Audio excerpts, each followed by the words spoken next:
quoi s'ajoute une question sur laquelle j'ai eu l'occasion de m'exprimer, c'est celle des réseaux sociaux. On voit bien comment, depuis la rentrée, des influenceurs sont très très actifs pour inciter notre jeunesse à contourner ou à enfreindre la loi de 2004. Et c'est donc une préoccupation majeure pour nous que celle de la modération des réseaux sociaux. Par exemple, comment faut-il se comporter face à une élève qui refuse d'enlever son niqab? Eh bien, il y a une procédure qui est tout à fait claire. C'est d'abord un échange avec l'élève pour lui demander d'enlever ce qui, en l'occurrence, est un signe religieux explicite et non pas par destination ou par intention.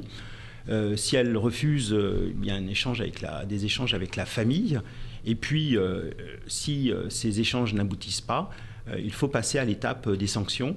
Et pour cela, réunir un conseil de discipline qui peut prononcer une expulsion temporaire ou définitive. Et donc, il y a une phase de concertation, c'est très important. Il faut agir avec discernement. Et d'ailleurs, dans la plupart des cas, les élèves acceptent d'enlever l'accessoire ou le vêtement qui pose difficulté. Il faut quand même le noter. Donc cette phase-là, elle est parfaitement utile. Elle ne doit pas être trop longue, mais elle est parfaitement utile.